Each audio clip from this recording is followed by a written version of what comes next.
Well, now, as has been the case every day this week between 8:30 and 9 o'clock, we're broadcasting live from the Cannes Film Festival in the south of France. So let's join Jayne Irving for Bonjour, Bretagne.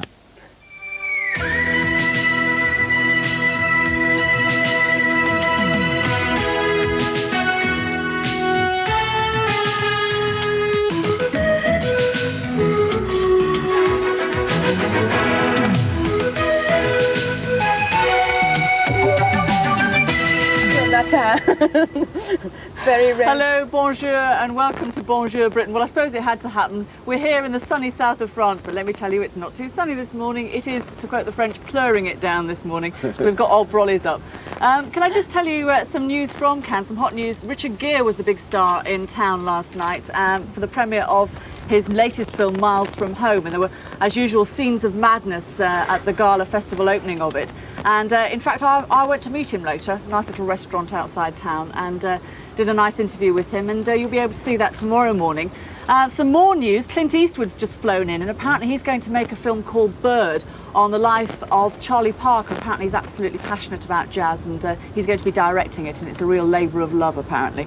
And Michael Jackson is going to be making a film. It's called Moonwhacker, and apparently it's based on his autobiography, so that should be interesting. But needless to say, Mr. Jackson will not be appearing in town.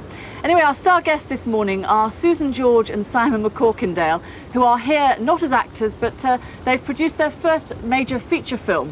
And we'll be talking about that a little later on. But first of all, good morning to you. And I'm so sorry about the rain. It's all right. It's terrible. Listen, I've had a wonderful note from Gordon Honeycomb, which I must read to you, because I know that he's a mate of yours. And it says, "Hello, good morning." And a special hello, good morning to Simon and Sue. "Tell them I saw their film Stealing Heaven at a preview last night. It was beautiful. A credit to all concerned. Well done." But then he says, "How will you get the love scenes past the censor?" There's some pretty hot love scenes in this film, aren't there? Yes. Gordon should actually read his own book, because there's some pretty hot love scenes in that too, which of course is one of the pictures that we hope to be making later in the year. That's right, from a book what Gordon wrote. That's Yes, right, what Gordon wrote, yes. That's right. Anyway, you're in Cannes, as I say, as producers. I mean, is it very different being here when you're actually here to do serious business rather than kind of promoting the film as a star, do you think? Well, I never personally came as an artist, which, because I thought it was always very important that if you did come as an artist, that you should be promoted well, and it should be something that would carry you, something important enough to come to Cannes with. So I never came that way. I've only been here as a producer, and this is my third time. It's very lovely to come back this year, because for the last two times we've been here, we've been talking about bridges that were not built, and this year it was lovely to come back and to finalise and to know that this has become a reality in this film. And how long of your life has it taken to reach this stage then, Simon? Well, we first saw this particular script in, I think it was 1985, in about April 1985. So it's been from April 85 to May 86 to bring it to Cannes. So it's 3 years, really. It must be a really special moment when it's finally finished and you can look at it. I mean, you're pleased with the film, presumably? Very much so. It's a growing process, and you don't realise, again, as an actress, what a growing process it is, how things can change, and how there could be 113 different versions of one film in accordance to the editing and everything else involved, and how the baby is born and comes to being. It's a wonderful. Well, we're going to see a little clip of the film later, but now I've got something which I'm sure you'll be interested in, because all this week we've been talking about the incredible amount of hype surrounding the festival here at Cannes. And let me tell you, this is not a new phenomenon. We've been digging into our archives, and we've come up with some amazing old pictures of just some of the stars who've appeared in Cannes over the years. I wonder who you can spot.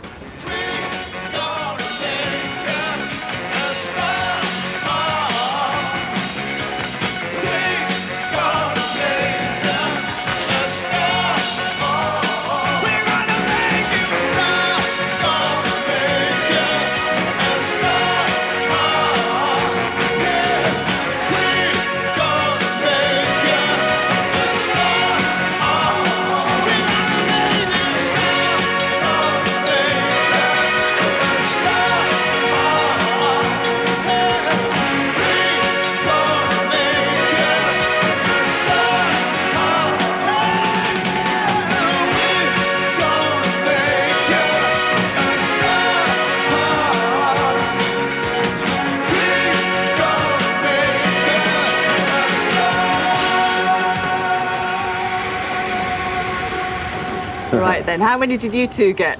Well, we saw them all. Yes, we saw them all. They were lovely. No, there was Dinah Dawes. Yeah. Richard Todd was in there. Well Geraldine done. Chaplin. Yeah.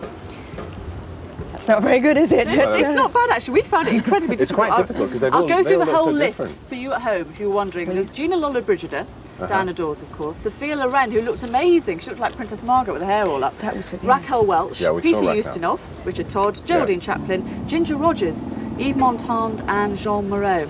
Actually, watching that old footage, do you think that the way that the star system works now is very different from how it used to be in those days? Do you think that you know, actors and actresses have more autonomy now than they used to have? I think there's more yes. autonomy. I think there's more autonomy to your career in a way, but I think the respect factor is down. I mean, in those days, I think everyone was I mean, it was rare to have people like that come into town, and they got an enormous amount of respect. I think now you can walk around the Croisette and be pushed and pulled a little bit more than you used to be able to. I think that's probably television that's done that. Everyone's become that much more accessible. Yes, Yes, I think you're right. The big screen was something that was Very also magical. extremely romantic and untouchable. They were, weren't they? I mean, the studio system kind of perpetrated that, didn't they? Absolutely, absolutely. Well, they actually created that. I mean, that's what. I mean, they built people and to be legends in their own lifetime, in their own way. And talking about the hype, I mean, they really kind of built myths around the lives of the stars, didn't they?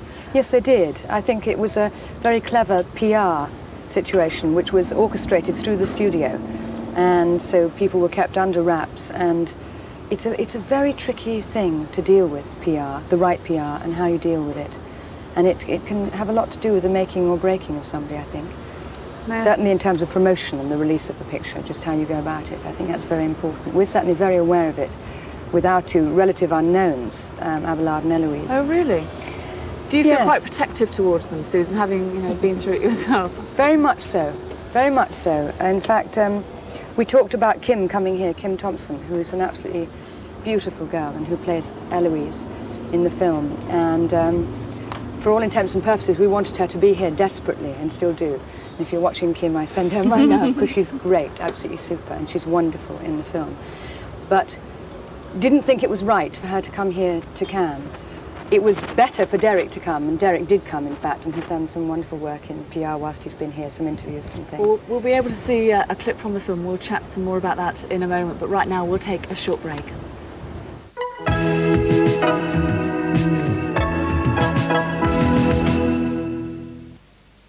BiSoDol, the smart choice for people who may get indigestion but don't intend to suffer from it. BiSoDol, 3 active ingredients for fast indigestion relief. Darling! Oh, Good morning. on. Oh, Good morning. It's Thursday. And what do we do on Thursday? We dance. We leap. We put on our leotards and pound around in our exercise class. We keep in trim. After all, if Wright's coal tar soap can change its shape, so can we. darling! Oh, clean me and refresh me. We can't hold up the ballet. New Wright's Coal Tar Soap. Just right for all the family.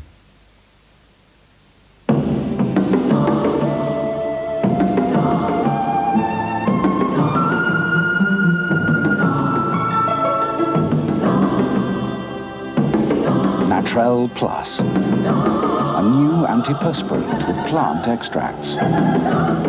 Works in harmony with your body. Dry, effective. Natrel Plus. Long-lasting. Natrel protection.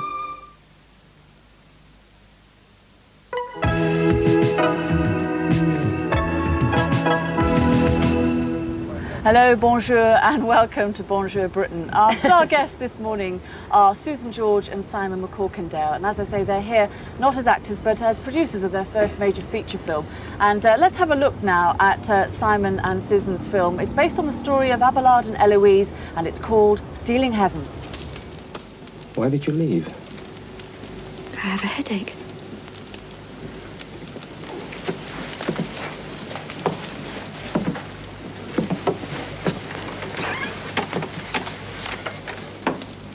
That's the reason you gave.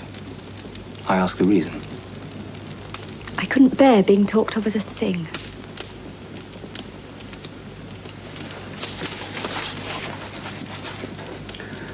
Tell me what you like to read. Philosophy, science, mathematics, astronomy. Theology? Some. Romances? No. Did you read this? It's probably as well. I was translating from Catullus, one of his more bawdy love poems. He would never talk of a woman as a thing. Good night, my lord. Wonderful. Well, it's actually based, as I said earlier, on the story of Abelard and Eloise, and perhaps you could tell us basically what the story is. Well, it is in fact a true story, obviously, that dates back to the 12th century. Abelard was a philosopher, and in those days purity of mind went with purity of the body, and so philosophers were celibate, and he falls desperately in love with this 17-year-old beauty who comes to live in Paris straight from convent school. And really it is just a very passionate relationship between the two of them that unfortunately, of course, goes completely against society, and society will have its retribution as society will. It's quite unusual, actually, to see a film that's historical, that goes back that far. I mean, you see lots of films that are made about sort of 20th century history. Why do you think that is, that there aren't more made like this? I don't know. I mean, a lot of people have asked us why this film hasn't been made before, and we're thrilled it hasn't, because we're delighted that we could make it. And it's amazing that it hasn't, really, because it's such a wonderful love story. And I can only say that from our own point of view, we think it's very timely, and it's right that it should be made at this moment in time. Are you both quite romantic people then? It's a terribly romantic story, isn't it? Extraordinary. Oh yes, we're both great romantics. We are, and, huge romanticists. But period films are very expensive to make and difficult to sell, and this is another reason why in the modern idiom, unfortunately, it's hard to compete against RoboCop and the Rambo pictures, and that's one of the reasons why these pictures don't get made. Is that why you shot it in Yugoslavia? Is it one of the cheaper out reasons there? why it's cheaper. You get a And better it doubles for return on your Paris dollar. beautifully. I mean, And of course the architecture is there to some extent, at least the main part of it, all the walls and the big edifices that cost such an enormous amount of money to make. But you're actually very keen to use British talent, aren't you? Yes, we are. Of course we are.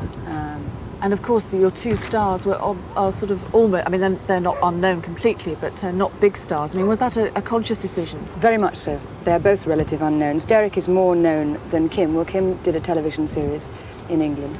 But it was very important for us that these people are unidentified before, and that playing Abelard and Eloise are their sort of first roles, as it were, to be launched in the industry and to be in this particular picture, because it's hard to believe if somebody has played something else before, if you're introducing such a story as this. It's funny, one of the first things that when Simon and I read the script for the first time, excuse me, I look like I'm crying, it's the wind. And the rain. One of the first things when we read this script, Simon read it first and passed it to me and said, it's really beautiful, I want you to read it, and I did. And the first thing I said about the story, at first it made me cry when I got to the end of the script, and the first thing I said about it, this is so beautiful that I can't believe we're ever going to get it made. So we're thrilled for that. And does this mean, Simon, that you abandoned acting altogether, do you think? Oh, not at all. But when you set out to build a company, unfortunately, you do have to look at it from a slightly longer term viewpoint. And so for 5 years, I'm anticipating that acting and directing for me will be very much on the back burner, and that the building of the company and producing pictures, so we actually have a grounding to build from, will really take the preference in my life. We've been talking all this week about how well the Brits are doing here now. I mean, the British film industry really does seem to be getting back on its feet, Susan. I mean, why do you think that is? Well, I'd like to say it's never gone away. But things come in trends and phases, and as I say, and time is everything. I'm a great believer in that. And I think now is the right time, and it again is coming to the forefront, and we're thrilled to be part of that. Was it enjoyable for you being on the other side of auditions, instead of having to sort of sit there wondering whether you were going to get a part, to suddenly be the person who was deciding? Well, I thought that was one of the things I would find most enjoyable. I was incredibly excited about the casting process, which I did with Clive Donner, our director. And I was really excited about that. I thought that would be the best. In actual fact, I found it purgatory. Really? Yes, I did. Some of it incredibly enjoyable, of course, and it coming to fruition and us finding both our boy and girl. But the actual process, for me, was horrendous. Being on the other side of the desk, knowing what people were going through that I had been doing just yesterday, and coming to that ultimate decision of there being one person, because there are so many people that could be right, and you never actually find... I always thought that the person would actually walk in the front door who was Abelard and who was Eloise, and that never actually happens. Eventually it has to be a compromise, and I use compromise in the best light, not in a derogatory fact. But you have to make somebody Abelard, and you have to make somebody Eloise that has all the right potential. And indeed, Kim has this wonderful pre-Raphaelite look with this red raven hair and feline green eyes. Do stay with us. We're going to be looking at all the money that's sloshing around in Cannes at the moment. Good, after the break. Can we have some?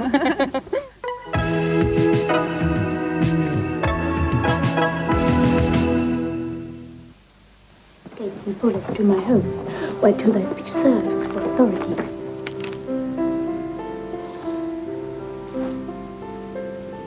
I prithee and take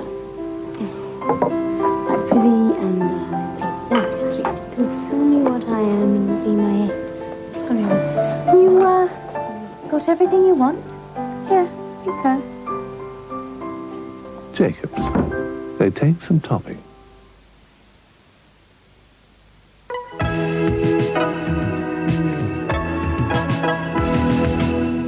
Hello, bonjour, and welcome to Bonjour Britain. One of the things that we've noticed being here in Cannes is the incredible prices of everything. In fact, there was a piece in one of the local papers here this morning that said a British journalist had paid £17 for a cup of tea and a plate of biscuits, and it's not unusual to pay £5 for a cup of coffee. Well, we sent our reporter Paul Rising along, wallet in hand, to investigate just how much money gets spent here. It's never been cheap at the best of times, but to celebrate the arrival of 40,000 extra visitors for its film festival, Cannes has joyously raised its flags and discreetly raised its prices. In restaurants all over town, catching the waiter's eye has never been harder. Tables packed out every lunchtime and dinner, not a single bed left unslept in at night. One advantage of owning your own ocean-going yacht: you won't have to pay the sky-high hotel bills. In Cannes this week, world-class wealth. There's only one word to describe it, really. Oh, you! Shut your mouth and look at my wad! Loads of money! This is a journey into money. Loads of money. Bus for shums and wallet, dash. Bus for shums and wallet, dash. Bus for shums and wallet, dash. Bus for shums and wallet, dash. Bus for shums and wallet, dash. Bus for shums and wallet, dash. Whop your wad, whop your wad, whop your wad on the counter. Whop your wad, whop your wad, whop your wad on the counter. Whop your wad on the counter. Whop your wad on the counter. Doing the social scene, you'll need to spend a fortune on clothes.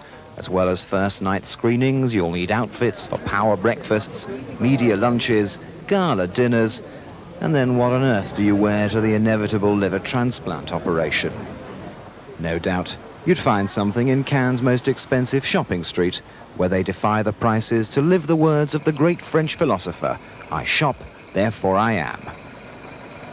If the idea of spending £5 or £6 on a cup of coffee and a sandwich excites you into spending even more on a bite to eat, then in the nearby village of Mougins, you'll find just the place. If the food at the world-famous restaurant Le Moulin de Mougins doesn't take your breath away, then the bill certainly will. Lunch could easily cost you £100 a head. On the plus side, it would be rather nice. Exquisitely prepared starters like this turbot and cucumber creation are mouth-watering £20. To wash it down, how about a fruity little number from 1945, £1,700 a bottle. Master Chef Roger Verger's in charge, a great believer that the difference between a good dish and a great dish is the taste of the chef's thumb. It's not only for the wealthy, he reckons, the rest can save up. No, neither rich, you know, you have some people who can have some, when they want to come, you know, they make some economy, and Well, this then, perhaps one of the best restaurants in the world, almost certainly one of the most expensive. I'm here at TBAM's expense, of course, so I've ordered what I think we can afford. A big tip, perhaps, that the best things in life are simple.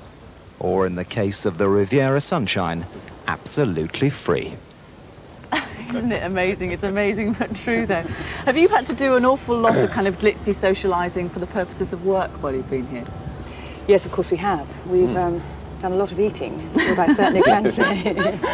You know, we don't actually have to, but we enjoy to do it. I yeah. mean, it's very good for business, and indeed, we were out on the yacht the other day with Wafiq Saeed and so forth, and I mean, it's wonderful to be out there amongst the people who are doing the work. Because all the important people do come here, absolutely, don't they? and you know, a lot of deals that get discussed. I'm not sure however many actually come to fruition. We were saying about that the other day. You know, it's where you meet people, and in fact, during the course of the next year, a lot of the people that we've met, we will now end up doing business with. I mean, I'm not sure we're doing it today, but we will be doing it down the line. And I mean, the atmosphere is really exciting. I mean, yes, it is. It's interesting. I mean, what you do is you've got all the people in town at one time throughout the period of Cannes.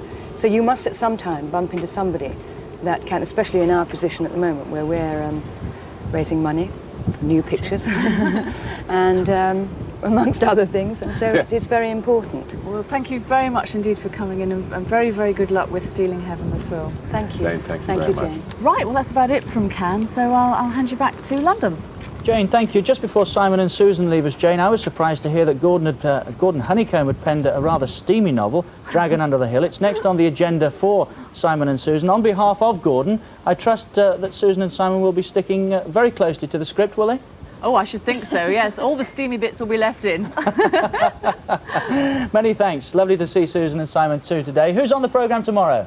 Well, I'd like you to meet a couple of guests who'll be in tomorrow, actually. I've got a bit of protection in here this morning. Yes, it is well, it's not really the Craze. It is, of course, Steve and Gary Kemp from the Spandau Ballet. I think they might be in a bit more lively form when they join us tomorrow. As I say, they're making a film about the life of the Craze, and actually, it's something that a lot of people might think is a little bit tasteless, but we were talking to the producer of the film, and he said that he's not going to be concentrating on the violence so much. It's more a kind of sociological treatment of why violence arose in the East End at that time. And also on the programme tomorrow, interview with Richard Gere. Ooh. Oh, Richard Gere, eh? Yeah. Have you had a long sort of pre-briefing with Richard Gere as you did with Sting? I remember that, Jayne. You know what a professional I am, Mike, and how seriously I take my preparation. So yes, we met for drinks last night. OK, Jayne, we'll look forward to that. So with that wind blowing through your hair, it looks like the set of Dallas at the moment. Bye to you, Jayne, in Cannes. Look forward to the 5th and sadly final instalment of Live in Cannes tomorrow. Right now, talking of wind blowing down Cannes, will it be a bit calmer in Britain, George, do you think? What do you think? Certainly will be today. We've got some light winds today, which is good, but we've still got those showers of yesterday, and that's due to that low pressure which was hanging off Scandinavia yesterday. It's moving eastwards slowly with those winds, and we've also got a ridge of high pressure coming from the Atlantic, should be with us by the weekend. But for today, starting off quite sunny in the west coast of Scotland and also Northern Ireland, but some showers in there. But as you can see from the chart, there's a great big chunk there along the west coast and southwest coast of the British Isles and also Southern Ireland. In the southeast, quite sunny to start with, but if we move on to this afternoon's chart, you can see that those rain showers have crept gradually down to that southeastern coast. But Ireland, Northern and Southern Ireland, quite bright today, few clouds around, but drier than most of us today. Up in the north of Scotland, we've got an isolated snow shower up there in the Highlands, so watch out, and that rain still coming in. Temperatures not too bad, but not a patch on the last few days. And if we look at this evening, just to see how it's all going to end up, these are very late night temperatures, even though it says 6 p.m. They're the very lowest temperatures we're going to